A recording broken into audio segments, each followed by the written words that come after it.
Today, we're going on a journey, diving into a text that could totally flip your understanding of space and time.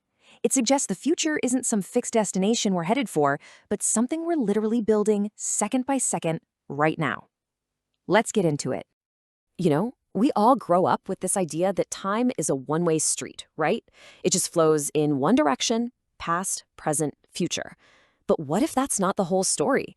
What if that very belief is what's keeping us from creating the reality we truly want? So here's our roadmap for this journey. We're going to start with the structure of our universe itself and look at the two different phases of time. Then we'll get into the real meat of it, the power of the present moment, how you can consciously create your own future, and even pick up on messages from that future. And yeah, we'll wrap it all up by talking about time travel. All right, first things first. Before we can really wrap our heads around time, our source says we need to understand the playground it exists in, the very fabric of our reality.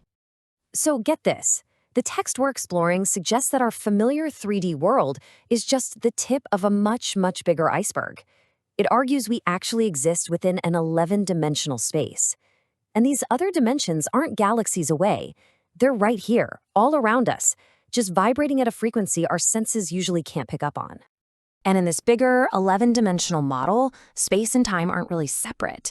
The source describes them as being like yin and yang, two sides of the very same coin. It says they were born together in the instant our universe came to be. So you can't really have one without the other. Okay, so if space and time are this cosmic package deal, what does that actually mean for how we experience time? Well, this is where it gets really interesting, because the source draws a huge line between how we perceive time and what it truly is. On the one hand, we've got what it calls linear time. This is the time of our clocks, our calendars. Monday follows Sunday, past leads to present, leads to future. It's a straight line. But that's contrasted with spiral time. This is more of a natural rhythm, connected to cycles like the seasons, and even to the evolution of our own consciousness. It's less like a road and more like a rising wave. And this leads to a pretty mind-bending shift. The source suggests that from a higher perspective, time isn't a line we're moving along at all.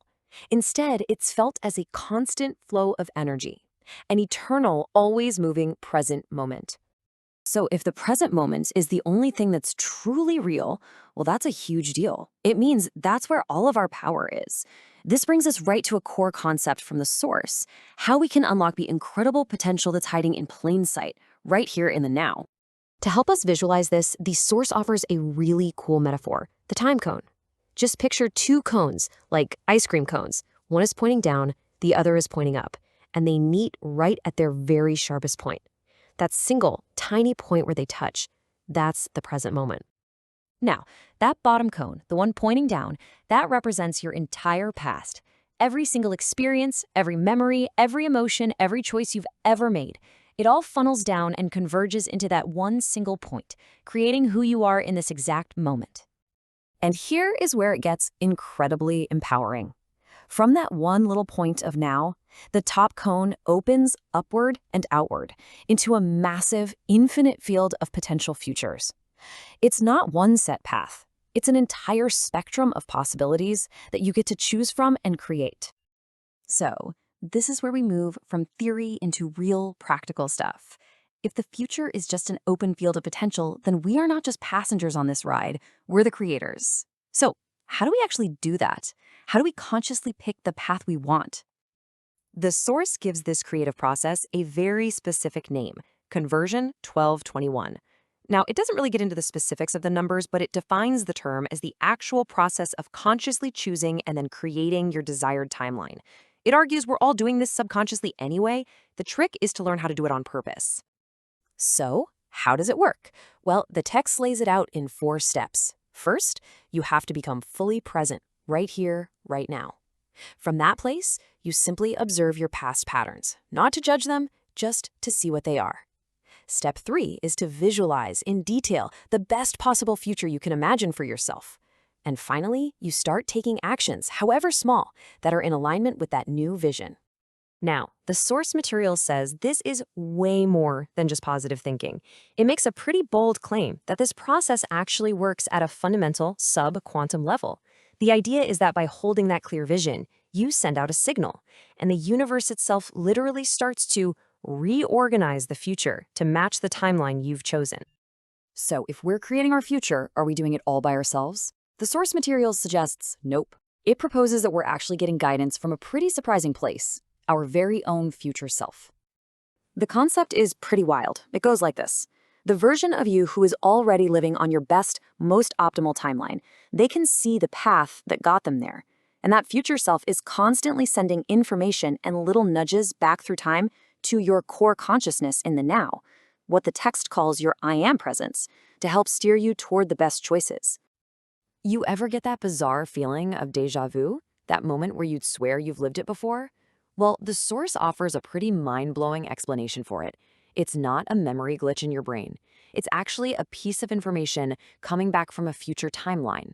A little ping from your future self, confirming that you're on the right track. Naturally, all this talk of multiple timelines and future selves brings us to the big one, time travel.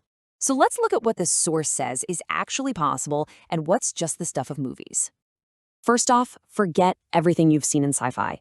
This source is emphatic that time travel has nothing to do with building a machine. It describes time as a fundamental vector of reality, and to change it or move through it requires an incredibly high level of consciousness. We're talking about the ability to intentionally create and navigate time loops yourself. Now, the source makes a very specific and pretty huge claim connected to a date we all remember, December 21st, 2012. It says that on that date, all of the major negative potential timelines for humanity basically collapsed. According to this text, that means things like all-out nuclear war, mass depopulation, and other catastrophic outcomes, they're just not possible anymore. Humanity's main timeline has been locked into a positive direction. And this supposedly explains why any attempts to maliciously manipulate time have failed.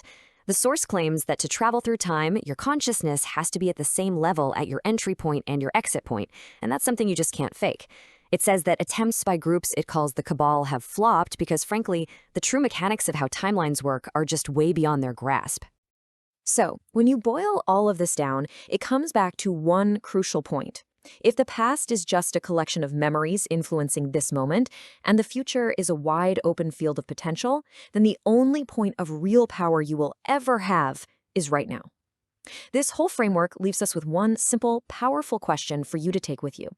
What future will you start creating today?